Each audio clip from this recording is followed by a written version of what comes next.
আচ্ছা বাবা, এই বৃন্দাবনে ভগবানের টোটাল 24টা বন্ধু আসতে, তো 24টা বন্ধুর মধ্যে সব থেকে প্রিয় বন্ধু কে ছিল গো? বাহ, সুবল সব থেকে প্রিয়। অনেকে বলে সুদামা, সুদামার থেকেও প্রিয় সুবল। তা দেখুন মা, প্রিয় তোর বাবা এমনি এমনি হয় না, কর্মটাও নিশ্চয়ই ভালো করেছিল, কর্মেরও নিশ্চয়ই জোর ছিল।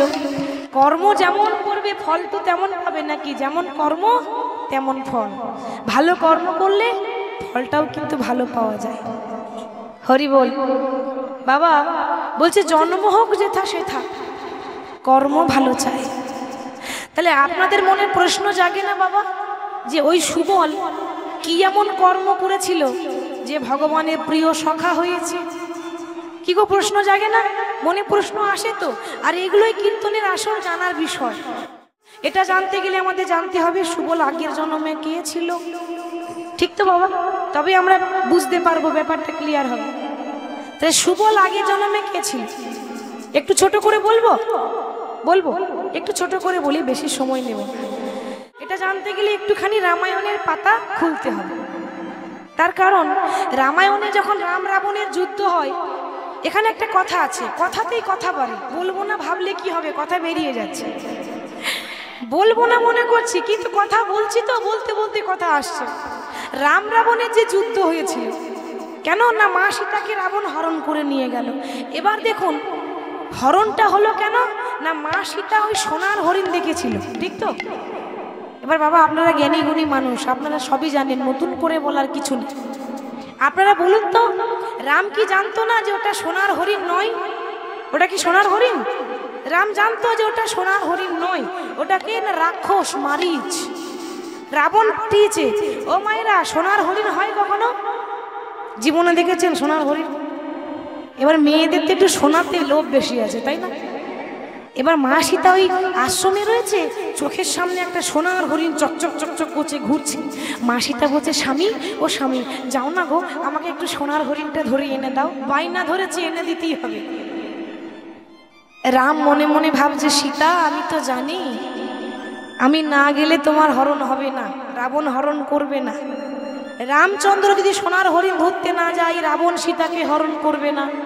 আর রাবণ যদি সীতা হরণ না করে, তাহলে ওই লঙ্কাপুরীতে মা লক্ষ্মী প্রতিষ্ঠা হবে না, ঠিক তো বাবা? আর মা লক্ষ্মী যদি প্রতিষ্ঠা না হয়, ঘরে তুলসী বৃক্ষ রোপণ হবে না। তুলসী গাছ যদি না হয়, তুলসী পাতা যদি না থাকে, তাহলে প্রসাদটা মহাপ্রসাদ হবে না। আর মহাপ্রসাদ যদি না হয়, তাহলে ভক্ত হবে না। আর ভক্ত যদি না হয়, তাহলে রাবণের কুল উদ্ধার হবে না। নিতাই গৌর হরি বল। তাহলে এত কিছু কাণ্ড করেছে কি জন্য? শুধু রাবণের কুল উদ্ধার করার জন্য। রাবণের কুল উদ্ধার করার জন্য। কেন? আমরা সবাই বলি যে রাবণ হচ্ছে রামের শত্রু, কি বাবা বলি না? ভুল বলি। কেন? আমরা রাবণের বাইরেরটা দেখলাম, রাবণের ভেতরটা তো দেখলাম না। আসলে মাগো, আমরা মানুষের বাইরেরটা দেখে বিচার করে দিই কে কেমন হবে। ভেতরটা কেউ দেখে, মনটা কেউ দেখে? আরে বিচার করলে মানুষের গুণের বিচার করতে হয়, মনটা দেখতে হয়, বাইরেরটা দেখলে হয় না। তো রাবণ যে পরম শত্রু নয়, রাবণ হচ্ছে রামের ভক্ত। কেন? এই রাবণ অন্য কেউ নয়, স্বয়ং স্বর্গের দ্বারী জয় আর বিজয়, বৈকুণ্ঠে দারোয়ান। রাবণ আর কুম্ভকর্ণ এরা হচ্ছে বৈকুণ্ঠে দারোয়ান, জয় আর বিজয়। যখন কিছুক্ষণ আগে ঘটনাটা বললাম, ভৃগুমুনি যখন দরজা খুলে বলছে নারায়ণকে, ওই জয় বিজয় সেদিন দরজা খুলে দেয়নি, ভৃগুমুনি জোর করে ঢুকেছিল আর অভিশাপ দিয়ে গেছিল, জয় বিজয় তোমরা স্বর্গের দারোয়ান হয়ে এত অহংকার, দরজাটা খুলে দিলে না, আমি তোমাদের অভিশাপ দিলাম, তোমাদের মর্তধামে মানব কুলে জন্মগ্রহণ হবে। মানব কুলে মানে মানুষ হয়ে সারা জীবন কষ্টের দিন কাটাবে। তো জয় বিজয় বলেছিল, মুনিবর কি করলে নারায়ণকে পাবো একটু বলে দেবেন? বলছি একটা উপায় আছে। কি উপায়? না, যদি সৎ পথে হাঁটো, ভালো মানুষ যদি হও,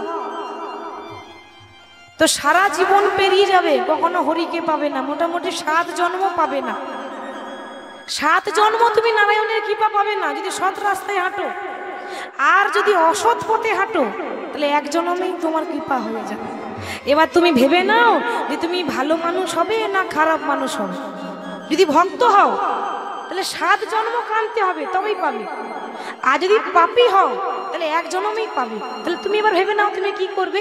জয় বিজয় বলছে তাহলে 1 জন্মে যদি পাপী হয়ে পাওয়া যায় তা আমার ভক্ত হওয়া দরকার নাই। কি গো ঠিক তো? আমার দরকার নাই অত হরি হরি করার। আমি যদি মারামারি করতে হয় তো তাই করব, কিন্তু 1 জন্মেই ভগবানকে। সেই স্বর্গের দাঁড়ি জয় বিজয় হয়েছে রাবণ কুম্ভকর্ণ, তারাই হয়েছিল হিরণ্যাক্ষ হিরণ্যকশিপু, তারাই আবার হয়েছিল কংস শিশুপাল, তারাই হয়েছিল কলিযুগে জগাই মাধায়। 2 ভাই প্রতি জনম জনম নাম পরিবর্তন করে আসছে, ঠিক তো? তাহলে রাম রাবণের যুদ্ধ হচ্ছে সীতার জন্য। এবার সবাই যাচ্ছে, পরাজিত হয়ে যাচ্ছে, যে যাচ্ছে রামের হাতে উদ্ধার হয়ে যাচ্ছে। রাম আজকে অসহায়। ঠিক সেই সময় রাবণ যখন দুঃখ করছে, রাবণের দুঃখটা একজন দেখতে পারলো না, সহ্য করতে পারলো না। সে কে? রাবণের ভাইপো, বয়স হচ্ছে 5 বছর, নাম হলো তরণী। রাবণের ভাইপো তরণী, ছোট ছেলে, 5 বছরের ছেলে। তো ওই রাবণের ভাইপো জ্যাঠামশাইয়ের গলাটা জড়িয়ে ধরেছে। জ্যাঠামশাই, ও জ্যাঠামশাই, আমি দেখছি এই কয়েকদিন ধরে তুমি শুধু কেঁদেই যাচ্ছ, বলতে পারো তুমি কেন কাঁদছো? কিসের দুঃখ তোমার, কিসের কষ্ট তোমার? রাবণ বলছে, খোকারে তুই এখন অনেক ছোট, এত কথা তুই বুঝবি না। একটা কথা বলবো, তোর যেদিন জন্ম হয়েছিল না, সেদিন কত আদর করে তোকে কোলে নিয়ে নাম রেখেছিলাম তরণী। তরণী মানে কি বাবা? বাহ, নৌকা। তরণী মানে নৌকা। দেখেছেন কত মানে আছে নামে? নাম রাখলে এরকম নাম রাখতে হবে। তরণী মানে নৌকা। তাহলে খোকারে, ইহ জগতে যেমন নদী পার করতে গেলে নৌকার প্রয়োজন হয়, আমাকেও তো একদিন ভব নদীটা পার হতে হবে। যদি আমি পার হতে না পারি, সেদিন তুই আমাকে দয়া করে যেন ভব নদীটা পার করে দিস। আমি জানি বংশে যদি একটা ছেলে কৃষ্ণ ভক্ত হয়, তার 14 পুরুষ উদ্ধার হয়ে যায়। আমার বংশে তুই ছাড়া আর কেউ ধর্মপুত্র নেই, একমাত্র তুই পারবি আমার কুলকে উদ্ধার করতে, আমার বংশকে উদ্ধার করতে, আমার 14 পুরুষ উদ্ধার করতে। তুই ছাড়া কেউ পারবে না। তা পারবি পার করে দিতে? এখন ছোট ছেলে, ও কি আর বোঝে? ও ভাবছে এ যাওয়া মানে ওই রামের কাছে যাওয়া নয়। ও এটা জানে না যে এ যাওয়া মানে সে যাওয়ার কথা হচ্ছে। ছোট ছেলে তরণী মনে মনে ভাবছে এ যাওয়া মানে তাহলে অন্য কোথাও যাওয়ার কথা চলছে। তো ও জ্যাঠামশাই, আরে তুমি কোথায় যাওয়ার কথা বলছো? খোকা তুই বুঝবি না, বুঝবি না। কেন বুঝবো না? ভালো করে বুঝিয়ে দাও। আরে বুঝবো না বললে হবে না। কেউ যদি বোঝাবার মতো বোঝায়, একটা মূর্খ মানুষে বুঝবে। বুঝবো না বললে হবে? ঠিক বোঝাবার মতো বোঝাতে হবে। তো আমি মূর্খ কেন? আমি বুঝবো, তুমি আমাকে বুঝিয়ে বলো যে তুমি কোথায় যেতে চাও। শোনো, তুমি যদি এটাই চিন্তা করছো, তাহলে আমি তোমাকে কথা দিলাম, আগামীকাল তোমাকে যেতে হবে না রামের কাছে। আমি যাব যুদ্ধ করতে, আমি যাব রামের সঙ্গে লড়াই করতে। তুমি শুধু আমাকে একটা আশীর্বাদ করে দাও। কি আশীর্বাদ জানো? জানো, সোনা দানা টাকা পয়সা কিচ্ছু চাই না, একটাই আশীর্বাদ চাই। দেখুন বাবা, ওইটুকু ছেলে কি আশীর্বাদ চাইছে? আমি তোমার কাছে একটাই আশীর্বাদ চাই। তুমি তোমার জ্যাঠামশাই মানে আমার বাবার মতো, আমি তোমার ভাইপো মানে আমি তোমার ছেলের মতো। আশীর্বাদ করো আমি যেন রামের কাছে গিয়ে আর যেন কোনোদিনও বাড়ি ফিরে আসতে না পারি। এ জগতে কজন আছে যে রামের হাতে মরতে পারে? আহা, নিশ্চয়ই পূর্বজন্মে কোনো ভালো কর্ম করেছিলাম গো, নালে এ জন্মে রামের হাতে মরার সুযোগটা পেতাম না। বাবা, ভগবানের হাতে মরা এ কি কম ভাগ্যের কথা? ভগবানের হাতে মৃত্যু সবার হয়। ভগবানের হাতে মরণ মানে ভালো কর্ম ছিল বলে ভগবানের হাতে মরতে পেয়েছে, এ পরম সৌভাগ্য। আমি যেন ভগবানের হাতে মরতে পারি।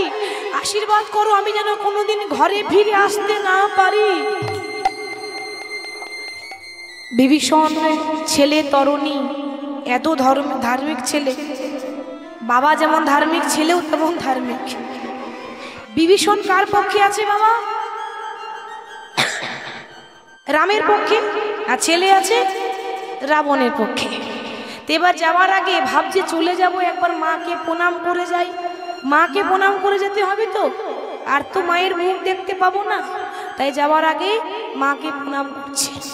জননী জন্মভূমিষ্ঠ স্বর্গাদেবী গরীয়সী, জননী জন্মভূমি স্বর্গাদেবী গরীয়সী, জননী জন্মভূমি স্বর্গাদেবী গরীয়সী। মায়ের চরণে প্রণাম করে বলছি, মা গো, আর তো কোনোদিন তোমার মুখ আমি দেখতে পাবো না, শেষবারের মতো আমি তোমার বদনখানি দেখতেই এলাম। আচ্ছা মা, আপনার ছেলে দিদি কেঁদে কেঁদে আপনাকে বলে, মা আজকে তোমার সঙ্গে আমার শেষ দেখা, আর তোমার সঙ্গে দেখা হবে না, আপনার ভালো লাগবে কথাটা শুনে? বুকটা যেন বিদীর্ণ হয়ে গেল। খোকা, ওই অমন কথা বলিস না, ওই অমন কথা বলতে নেই। না মা, তুমি জানো না, আজ আমি আপন ঘরে ফিরে যাচ্ছি। কত কত দামি কথা বলছি বাবা, ওইটুকু ছেলে হতে পারে, জ্ঞান ছিল অনেক। আমি আপন ঘরে ফিরে যাচ্ছি। খোকা, আপন ঘর? তাহলে কি এটা তোর আসল ঘর নয়? বলে, না মা, এটা তো আমার বাসা বাড়ি। ঠিক তো বাবা, আপনারা যে ঘরে থাকেন, আমরা যে ঘরে থাকি, ওটা আপন বাড়ি, বাসা বাড়ি। দুদিনের জন্য বাসা বাঁধতে এসেছি। পাখি যেমন দুদিনের জন্য বাসা বেঁধে আবার উড়ে চলে যায়, আমাকেও তো উড়ে যেতে হবে। তো আমি তোমার কাছে যাওয়ার আগে কিছু নিতে এসেছি। বল কি চাস? সোনা দানা টাকা পয়সা কিছু চাই না, আমার পা থেকে মাথা পর্যন্ত সর্ব অঙ্গে তুমি রাম রাম রাম রাম লিখে দাও। আহারে, কতই না ভক্তি তার। এ জগতে কজন আছে যে মরার আগে ভগবানের নাম লিখে মরতে পারে? আরে লেখা তো দূরের কথা, আমাদের বদনে উচ্চারণ হয় না, আমাদের মুখে উচ্চারণও হয় না, হরি বল বলতে পারি না। আর ওইটুকু ছেলে গোটা গায়ে রাম নাম লিখে মরবে, কত বড় তার বাসনা দেখেছেন? মা কি করলো? সর্ব অঙ্গে রাম রাম রাম রাম লিখে দিচ্ছে, কিন্তু দুঃখের কথা গলাটা বাদ পড়ে গেল। গলায় লিখতে ভুলে গেল, গলাটা বাদ পড়ে গেল। কেন? বিধির বিধান স্বয়ং ভগবানও খণ্ডন করতে পারে না। যার যেমন মৃত্যু আছে তার তেমন ভাবেই মৃত্যু হবে, ওর মৃত্যু আছে এই জায়গাটাতে। ওই জন্য মায়ের হাতে সব লেখা হলো, গলায় লিখতে ভুলে গেল।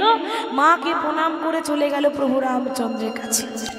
প্রভু রামচন্দ্রের কাছে যাচ্ছে, দয়াময় তুমি ফোটাও বলে ফুটি গো দয়াল, ঝরাও বলে ঝরি। নিতাই গৌর ফোটাও বলে ফুটি গো দয়াল, ঝরাও বলে ঝরি। ফুল ফোটাও বলে ফুটি গো দয়াল,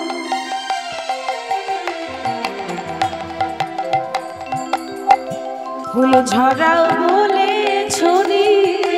ফুল ফোটাও বলে ফুটি গো দয়াল, ঝরাও বলে ঝরি। তুমি হাসাও বলে হাসি গো দয়াল, তুমি কাঁদাও বলে কাঁদি। তুমি হাসাও বলে হাসি গো দয়াল, কাঁদাও বলে কাঁদি।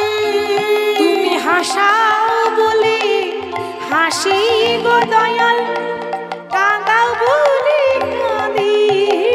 তুমি হাসাও বলে হাসি গো দয়াল, কাঁদাও বলে কাঁদি। দয়াল ফোটাও বলে ফুটি গো দয়াল, ঝরাও বলে ঝরি। ফুল ফুটাও বলে ফুটি গো দয়াল, ঝরাও বলে ঝরি। 5 বছরের ছেলে একেবারে রামচন্দ্রের সামনে এসে দাঁড়িয়েছে। রাম রাম রাম। বাবা বাইরে এসেছে শত্রুতা করতে, আর ভেতরে বলছে হরি হরি। বাইরে এসেছে ভগবানের সঙ্গে লড়াই করব, হাতে তীর ধনুক নিয়ে দাঁড়িয়ে আছে, লোকে দেখলে বলবে কতই না যুদ্ধ করতে এসেছে। কিন্তু ভেতরে বলছে রাম কখন আমি তোমার হাতে মরবো। ভেতরে ভক্তি, বাইরে শত্রুতা। দেখেছেন তাহলে এটা কত কঠিন বাবা। বাইরে একরকম রয়েছে, ভেতরে একরকম ভক্তি লুকিয়ে রেখেছে। কেন লুকিয়ে রেখেছে না, আপন ভজন কথা না কহিবি যথাযথ আপনারে রাখিবি সাবধান। আপনারে রাখিবি সাবধান। ভক্তির কথা সবাই লোককে বলার নয়, ভক্তি কথা হৃদয়ে লুকিয়ে রাখতে হয়, গোপনে রাখতে হয়। গোপনে প্রীতি গোপনে রাখিবি তবেই তো রহিবি মান। ভগবানের নাম ভালোবাসা গোপনে রাখতে হয়। তাহলে আজকে তরণী রাম রাম করছে। রাম তখন ভাবছে, রাম তো জানে যে এটা কার ছেলে, তরণী হচ্ছে বিভীষণের ছেলে। হরি বল। আর বিভীষণ কার পক্ষে আছে? রামের পক্ষে। আমরা বলি মা ঘরের শত্রু বিভীষণ, বলি না? হরি বল। তাহলে আজকে ওই রাম কি করেছে, সঙ্গে সঙ্গে তরণীকে দেখে সঙ্গে সঙ্গে কিন্তু বাণ প্রয়োগ করেছে। আর এমন বাণ ছুড়লো, সেই বাণ তীব্র গতিতে ধেয়ে এসে এমন ভাবে গলায় লেগেছে, একদিকে মুন্ড কেটে পড়ে গেল, একদিকে দেহ কেটে পড়ে গেল। কিন্তু বাবা মুন্ড কেটে গেলে কি হবে, তখনও পর্যন্ত নাম ছাড়ে না। আজ কাটা মুন্ড রামে নামে করে গো, নিতাই গৌর হরি গো, রাম নামে করে গো। আজ কাটা মুন্ড নামে করে গো, আজ কাটা মুন্ড নামে করে গো। সে তো রামে নাম ছাড়া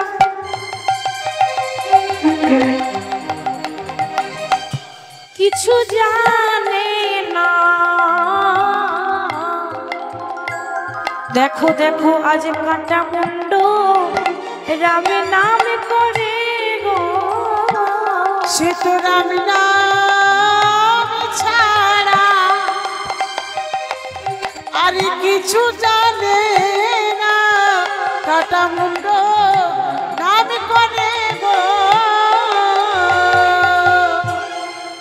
কাটা মুন্ড যখন রাম রাম রাম করছে বাবা, বিভীষণ তখন কাঁদছে। কেন? বাবার চোখের সামনে ছেলে যদি চলে যায়, বাবা সেটা সহ্য করতে পারবে? কোন বাবা পারবে? বিভীষণ যখন এক পাশে দাঁড়িয়ে কাঁদছে, রাম তখন মনে মনে হাসছে।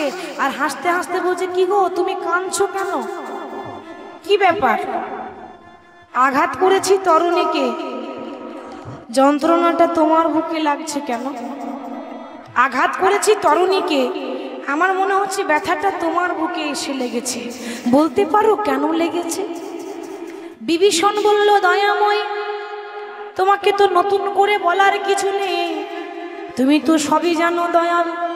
যে ছেলেটাকে তুমি বধ করলে সেই তরণী, সে অন্য কেউ নয়, আমারই একমাত্র সন্তান তরণী। বিভীষণ, কথাটা তুমি তো আগে বলতে পারতে, আগে যদি বলে দিতে তাহলে তো তোমার ছেলের এই দশা হতো না। বিভীষণ বলছে, দয়াময় আগে যদি বলে দিতাম যে ওটা আমার ছেলে, তাহলে আমার ছেলে কি তোমার হাতে মরতে পারতো? আমি নিজেই চেয়েছিলাম যে আমার ছেলে যেন তোমার হাতে মরতে পারে, ওই জন্য দাঁড়িয়ে দাঁড়িয়ে দেখলাম, কিন্তু কিছু বললাম না। আচ্ছা, এত কষ্ট যখন দিলাম তখন বলো এবার তুমি আমার কাছে কি চাও? প্রভু অন্য কিছু চাই না, পরজনম বলে যদি কোনো জনম থাকে তাহলে এই আশীর্বাদ করো মোরে। ওই আমার সোনা, আমার মানিক, আমার চাঁদ, আমার খোকা তরণী, যে তোমার জন্য নিজের জীবনটাকে বলিদান দিয়ে দিল, জীবনটাকে ত্যাগ করে দিল, সে জন্মে পরজন্মে যেন তোমার হৃদয়ে বাস করতে পারে, তোমার যেন প্রিয় ভক্ত হতে পারে। রাম বলছে তথাস্তু, তাই হবে। এ জন্মে হবে না, তবে এর পরজন্মে তোমার ছেলে তরণী হবে আমার সব থেকে প্রিয় বন্ধু, নাম হবে সুবল সখা। নিতাই গৌর হরি বল। সে রাবণের ভাইপো, বিভীষণের ছেলে, তরণী হয়েছে এ জন্মে কৃষ্ণের বন্ধু সুবল। ভগবান বললেন যার মন ঠিক নেই তার কিছুই ঠিক নেই, তাই না বাবা? পোশাকটা আপনার ভালো নাই বা রইল মা, ভগবান আপনাকে যেমন দিয়েছে আপনার যেমন জুটবে আপনি তেমন করুন, কিন্তু মনটা শুদ্ধ হতে হবে, মনটা পবিত্র হতে হবে। ঠিক যেমন শুদ্ধ মনে রেখেছিল সবরীটা কে জানেন তো মা? শবরী হচ্ছে রামায়ণে একটা নিচু জাতের মেয়ে, নাম ছিল চণ্ডালিনী শবরী। এটা রামায়ণের কথা বলছি, উদাহরণ দিচ্ছি। তো রামায়ণে একটা নিচু জাতের মেয়ে, চণ্ডালের মেয়ে শবরী, তার এত দুঃখ, ভগবানের একই নিষ্ঠুর পরিহাস, ভাগ্যের কি পরিহাস। মাত্র 5 বছর বয়সে ওই চণ্ডালিনী শবরী নিজের মা বাবাকে হারিয়ে ফেলেছিল। মানে তার মা বাবা তাকে ছেড়ে, ইহলোক ছেড়ে পরলোকে গমন করেছিল। তো সেই চণ্ডালিনী শবরী 5 বছরের মেয়ে, তো মা ভালো করে তো এখনো জ্ঞান হয়নি, সবে 5 বছর হয়েছে। সুন্দর পৃথিবীটা দেখার আগে মা বাবার ভালোবাসা পেল না, তার আগে মা বাবা ছেড়ে চলে গেল। কাঁদতে কাঁদতে বলছি, প্রভু রাম, শুনেছি তুমি নাকি ভগবান, শুনেছি তুমি নাকি কাঙালের ঠাকুর দয়াময়। তুমি যদি কাঙালের ঠাকুর হবে, তুমি যদি ভক্তের ভগবান হবে, তাহলে কেন তুমি আমার কাছ থেকে আমার মাকে, আমার বাবাকে কেড়ে নিলে বলো দয়াময়। আমি তোমায় আজকে একটা প্রতিজ্ঞা করলাম, আমার মা বাবা চলে গেছে তো কি হয়েছে, এ জগতে জানি আমার কেউ নেই, কিন্তু এ জগতে যার কেহ নেই তার ভগবান আছে, তাই না বাবা? যার কেহ নেই তার ভগবান আছে। কেউ নেই তো কি হয়েছে, তুমি তো আছো। আমি মনে মনে প্রতিজ্ঞা করলাম, এই চণ্ডালের মেয়ে শবরী, যাকে আমি নিচু জাতি বলে সবাই আমাকে তাচ্ছিল্য করে, অবহেলা করে, কেউ ভালোবাসে না, সেই মেয়েটা প্রতিজ্ঞা করছে, জীবনে যতদিন বাঁচব বৈষ্ণবের চরণ দুটো জড়িয়ে ধরে কাঁদব। জীবনে যতদিন বাঁচব বৈষ্ণবের চরণ সেবা করব। যতদিন নিঃশ্বাস থাকবে, যতদিন দেহে প্রাণ থাকবে, ভালো যদি কাউকে বাঁচতেই হয়, একজনকে ভালোবাসবো, সে হলো প্রভু রামচন্দ্র। এত ধৈর্য মা, আমাদের তো ধৈর্য নেই। আমরা কারোর জন্য 2 দিন অপেক্ষা করতে পারি না, কখন আসবে কখন আসবে, তাই না মা? অধৈর্য হয়ে যায়। তার ধৈর্য দেখুন, ওই রাম রাম রাম রাম করতে করতে সারা জীবন পেরিয়ে গেল, এখনো পর্যন্ত রাম তার কাছে এলো না। আজ তার এমন দশা যে এত বৃদ্ধা হয়ে গেছে, এত বয়স হয়ে গেছে মা। সেই 5 বছরের মেয়েটা আজকে বৃদ্ধাকাল, ভালো করে হাঁটতে পারে না, হাতে একটা লাঠি ধরে হাঁটে। বয়স হয়ে গেছে তো ঠিক মতো হাঁটাচলা করতে পারে না। থাকে কোথায়? একটা বনের ভেতরে থাকে, বনটার নাম হলো পঞ্চবটির বন। পঞ্চবটির বন, তার মধ্যে তালপাতার কুড়ে ঘর, ঝুপড়ি ঘর, এখনো বসেই আছে বাবা। ভগবানের কৃপা এখনো হলো না। কেন হবে? ভগবান তো নিজেই বলেছে, আরে যে করে আমার আশ আমি তারই করি সর্বনাশ। এ তো আমার আপনার কথা নয়, ভগবান নিজে বলে গেলেন যে বেশি হরি হরি করবে বাবা তার কপালে কষ্ট আছে। ঠিক তো? মিলিয়ে নেবেন। আপনি কোনোদিন কারো ক্ষতি করেননি, কোনোদিন কারো অন্যায় করেননি, জীবনেও কোনোদিন কারো ক্ষতি করেননি। সৎ পথে চলেন, সৎ কথা বলেন, যথাসাধ্য চেষ্টা করেন মানুষের ভালো করা, উপকার করা। সারা জীবন কৃষ্ণ নাম নিয়ে আছেন, কিন্তু দেখবেন আপনার জীবনে যত দুঃখ, কষ্ট, জ্বালা, যন্ত্রণা ভগবান দিয়েছে, তাই না বাবা? ভগবান তো নিজেই বলেছে, যে আমার নাম করবে, যে আমাকে ভালোবাসবে, আমার প্রথম কাজ হচ্ছে তাকে রাস্তার কাঙাল করে দেওয়া। তাতেও যখন আমার শান্তি হয় না, আমার দ্বিতীয় কাজ হচ্ছে তাকে রাস্তার ভিখারি বানিয়ে দেওয়া। তবু যদি বলে, হে দয়াময়, আমি তোমায় ছাড়া কিছু জানি না গো, তাতেও যদি বলে, হে দয়াময়, আমি তোমায় ছাড়া কিছু জানি না, তারপর হই আমি তার দাসের অনুদাস। এমনি এমনি হবে না, পথের কাঙাল হতে হবে, কামতে হবে, তবেই দয়াময়ের কৃপা পাওয়া যাবে।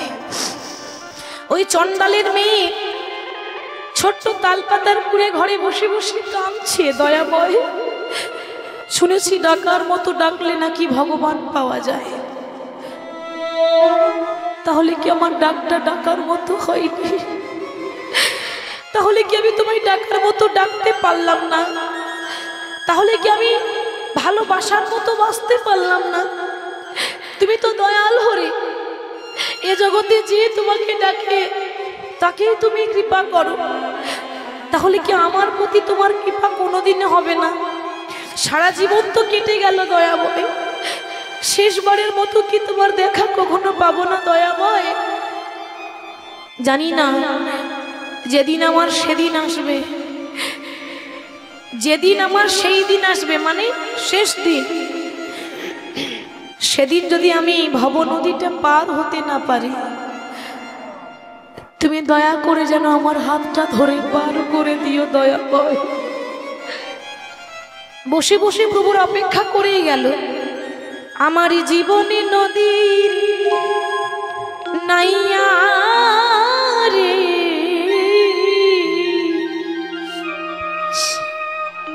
এটা শুধু সবরের কথা নয়, আমাদের মনের কথা। আমার ভাবের খেলা সাঙ্গ হলো রে,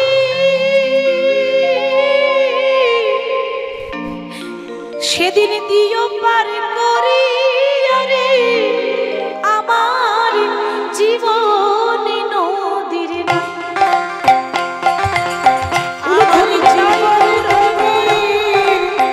নাইয়া রে।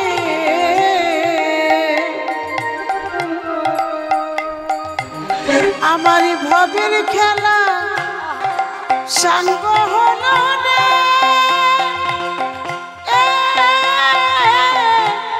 দিও পার করিয়া আমার জীবন নদীর নাইয়া।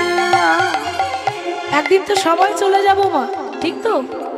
এত রাত্রে কষ্ট করে সব ছেড়ে এসেছেন কীর্তন শুনতে, তাহলে শুধু বসে থাকলে হবে না, তার কাছে একটু বলে যান, মনের কথা খুলে বলে যান দয়াময়। আমাদেরও তো একদিন সেদিন আসবে, যদি আমরা যেতে না পারি তুমি যেন আমাদের হাত ধরে পার করে দিও দয়াময়। আমার জীবনে নদীর নাইয়া রে, আমার ভবের খেলা সাঙ্গ হলো রে, সেদিন দিও পার করিয়া রে আমার জীবন নদীর নাইয়া। আমার জীবন নদীর নাইয়া রে, আমার ভবের খেলা সাঙ্গ হলো রে, দিও পার করিয়া আমার জীবন নদীর নাইয়া। বন্ধুরে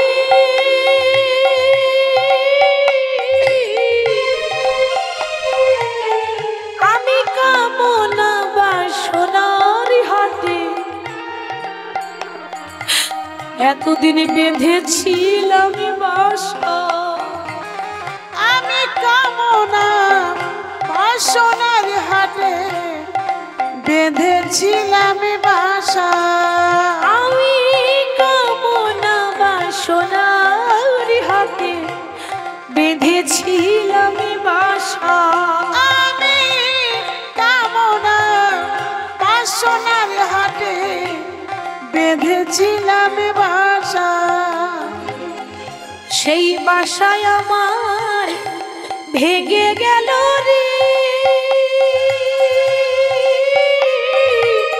সেদিন দিও পার করিয়া রে আমার জীবন নদীর নাইয়া। আমার জীবন নদীর নাইয়া রে, আমার ভবের খেলা সাঙ্গ হলো রে, দিও পার করিয়া আমার জীবন নদীর নাইয়া। রামচন্দ্র দেখলেন সারা জীবন তো ডেকেই গেল, এবার তো আমাকে কৃপা করতে হবে, পরীক্ষা অনেক হয়েছে, আর নয়। ভগবান রামচন্দ্র সবরীকে কৃপা করলো কোন দিন মা? একটু ভেবে দেখুন, মনে করে দেখুন, যেদিন রাবণ মা সীতাকে হরণ করে নিয়ে গেছিল মা, সেই দিন রামচন্দ্র ওই পঞ্চবটির বনেই হা সীতা হা সীতা হা সীতা করে মা সীতার জন্য বিলাপ করছে, তাই না বাবা? এবার আপনারা একটা কথা বিচার করে বলবেন, রাম তো ভগবান ছিলেন, ঠিক তো? তাহলে যিনি ভগবান হবেন মা, তিনি জানবেন না যে আমার সীতা কোথায় আছে? কি বাবা জানবেন না? তাহলে আমরা কি ভাবছি, রাম জানে না তাই খুঁজছে, কিন্তু ভুল। রাম সব জানে, জেনেও অজানা। ভগবান চাইলে 5 মিনিটে মা সীতাকে আনতে পারবে, কিন্তু আনবে না কেন? এটা লীলা চলছে, হরি বল, জেনেও অজানা। তাহলে আজকে ভগবান কি করলেন না, মা সীতাকে খুঁজছে, জেনে শুনে খুঁজছে, আর খুঁজতে খুঁজতে খুঁজতে খুঁজতে ওই বনে গেছে। কেন? সীতার জন্য যায়নি, গিয়েছে সবরীর জন্য। জানে তো যে ওখানে আমার ভক্ত বসে আছে, গেলেই দেখা হয়ে যাবে। আর যেই না সবরীর সামনে এসে দাঁড়িয়েছে, সবরী তো অতি বৃদ্ধা, অনেক বয়স হয়ে গেছে, খুব কষ্ট করে রাস্তায় ফুল বিছিয়ে রেখেছে, যদি কোনোদিন রাম কৃপা করে আসে আর যদি রামের চরণে আঘাত লাগে, তাই রাস্তায় ফুল বিছিয়ে দিয়েছে, এখনো আসার পথে নয়ন দিয়ে বসে আছে। হঠাৎ একদিন রামচন্দ্র সবরীর তালপাতার কুড়ে ঘরে এসে দাঁড়িয়েছে, আর ভগবানকে দেখা মাত্র সবরীর এত আনন্দ হয়েছে মা, ভগবানকে যে কোথায় বসতে দেব জায়গা খুঁজে পাচ্ছেন। কেন? ওইটুকুতে একটা তালপাতার কুড়ে ঘর। মনে মনে বলছেন, দয়াময়, ভাগ্যের ফলে তোমার দেখা তো পেয়েছি দয়াময়, কিন্তু আমি কত কাঙালিনী বলো, আমার মতো কাঙালিনী যে আর কেউ নেই। ভগবানের দেখা পেলাম, অথচ বসতে দেওয়ার মতো ঘরে সিংহাসন নেই। আরে সিংহাসন দূরের কথা, একটা আসন পর্যন্ত নেই যে ভগবানকে বলবো প্রভু বসো তুমি। তাহলে বসতে দেবে কোথায়? নিজের ওই ছেঁড়া কাপড়ে করে মাটির বারান্দার ধুলোগুলো ঝাড়ছে বাবা, মাটির বারান্দার ধুলো ঝেড়ে মাটিতে বসতে দিয়ে বলছে, প্রভু এই অভাগিনীর ঘরে তো সিংহাসন নেই, তবে শুনেছি তুমি কাঙালি ঠাকুর, তুমি নাকি দয়াল করি, তুমি নিজ গুণে কৃপা করে এই মাটির ঘরটাকে সিংহাসন মনে করে গ্রহণ করো দয়াময়। রামচন্দ্র মাটিতেই বসলো, আর মাটির ঘরে বসে যে কি আনন্দ, ও সিংহাসনে বসে সে আনন্দ পাওয়া যায় না। ভগবানকে বসতে দিয়ে সবরই মনে মনে ভাবছে, কোন রকম বসতে দিয়েছি বা বসার ব্যবস্থা হয়েছে, কিন্তু মা এতদিন পরে স্বয়ং প্রভু এসেছেন, তাহলে কিছু সেবা দিতে হবে না? কিন্তু কি দেব? আমি নিজেই একবেলা খাই, একবেলা না খেয়ে থাকি, একবেলা অন্ন জোটে, একবেলা অন্ন জোটে না, কোনোদিন না খেয়ে পড়ে থাকতাম, তাহলে সে কোথা থেকে খাবার আনবে? রামকে বসতে দিয়ে চলে গেল পঞ্চবটির বনে, যদি ভগবানের সেবার করে কিছু পাওয়া যায়। বনে বনে ঘুরতে ঘুরতে ঘুরতে ঘুরতে হঠাৎ দেখতে পেল সামনে একটা কুল গাছ রয়েছে। কুল জানেন তো মা? কুল, কুল গাছ দেখতে পেয়েছে, বাংলায় বলে কুল, হিন্দিতে বলে বের।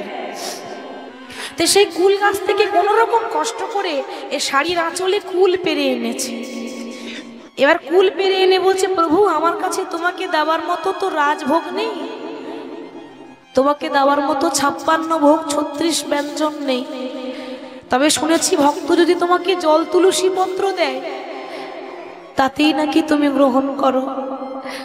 আমার কাছে তো তোমাকে দেওয়ার মতো গঙ্গা জল তুলসী পত্র নেই, চোখের জল ছাড়া কি দেব বলো দয়াময়? তুমি যেমন দিয়েছো আমি তো তেমনই দেব, এর থেকে তো বেশি কিছু পারবো না।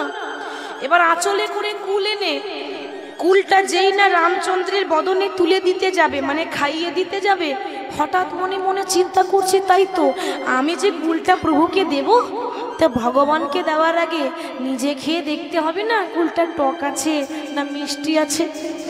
আহা, দেখেছেন কত ভক্তি। হ্যাঁ গো, যদি কুলের মধ্যে পোকা থাকে তাহলে আমার দয়াময়ের ক্ষতি হবে না?